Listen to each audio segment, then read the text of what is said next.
এ ভাই দেখ তো আমারে দেখতে কিরকম লাগতেছে, বড় বড় লাগতেছে কিনা। এই না বালের সিহারা আবার ঢং ঠাপায় এ দেখি মনে হচ্ছে মাসুম বাচ্চা যে তুমি বাজা মাছটা উল্টো খাতেও জানো না। এই চল চল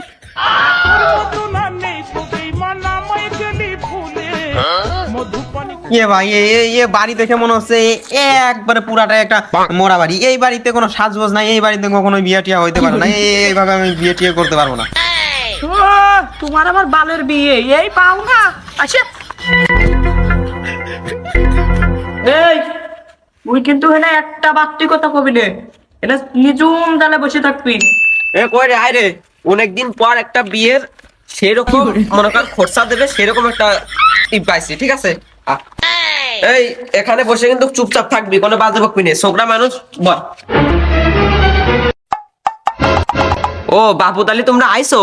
আসলে হয়েছে কি, এই তুই এটা কথা করছিস কে? এটা তোর প্রাণ প্রিয় সর্দিও ছোট ভাই থাকতে পারে, তুই কথা করছিস কে? তুই এই মুরব্বীদের কথার ভিতরে বাদ ঠেলতেছিস কে? এই তুই কথা কইস নে, আমি করছি। হ বাপু আমরা আইছি। কি রে? তুই বলবি না আমার টুপি নাই মাথায়, ঘটো ঘটো কি ভাব হচ্ছে নাকি? তা বাপু তোমরা হয়তো অবগত আছো যে মেয়ের কবুলা না, এটা আসলে আমরা মোটামুটি ওই পর্ব শেষ করে আসছি, এখন তোমাদের পালা। তা তোমরা কি এই বিয়েতে সম্মতি আছো? তুই ছোট মানুষ ছোট মানুষের মতো থাইস, খালি ও তো পেশাল পাইস তোর কই নাই যে চুপ মারতে থাকতি। দেখো দিলে এই মুরব্বীর সাথে তো পারা গেল না। এই মুরব্বী আমরা কি না জিততে আছি? আহা ভাই তুমি শান্ত হও। এই তুই কথা কবি না, তুই নির্জন জায়গায় থাকবি, তোর কোনো কথা কথা কইছি আমাদের মুরব্বীর ভিতরের বিষয়। দেখো দিনি, তা বাপু তোমাদের কোথায় মিটে মিটে ঠেকা, তা আসলে এই বিষয়টা আমার মাইন্ডে লাগছে। আর ডোন্ট ওয়ারি, তা আমরা আসলে বিয়ের মূল পর্বে চলে যাই। এ ভাই এই দেখ ওর দেখ কেমন। তুই চুপ থাক তো বাপু, আপনার খাতা কলম কো, আপনার তো গোটক গোটক মনে হচ্ছে না। তা বাপু তুমি হয়তো ভুলে গেছো, তোমরা ভুলে গেছো এখন ডিজিটাল যুগ, এখন খাতা কলম নাই, এই যে ফোন আছে এর ভিতর সব লেখা আছে, কাবিল নামে এখান থেকে সুন্দরভাবে বলবো আর তোমরা সেই হিসাবে কাজ করবে, সেই মোতাবেক কাজ করবে, ঠিক আছে? তা ছেলে পক্ষ ছেলে কি রাজি আছে বিয়েতে? এ ভাই আর তো ভাই এই তুই এখানে বয় বেশি কাবাব নিয়ে তো মুরব্বী আমাকে কি দেখিয়ে মনে হচ্ছে আমরা জিততে আইছি? আপনার এক কথা বারে বারে কয়া লাগে।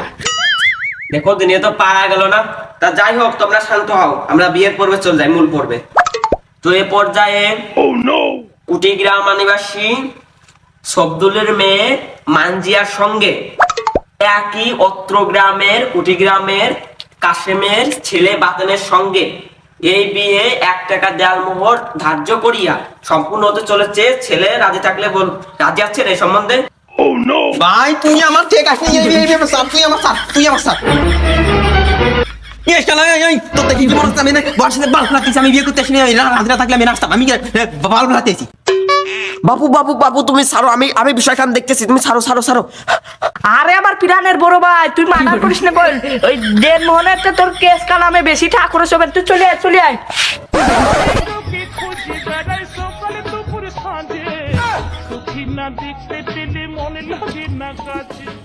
তা বাপু তোমাদের আচরণ কিন্তু আমার মোটেও ভালো লাগলো না।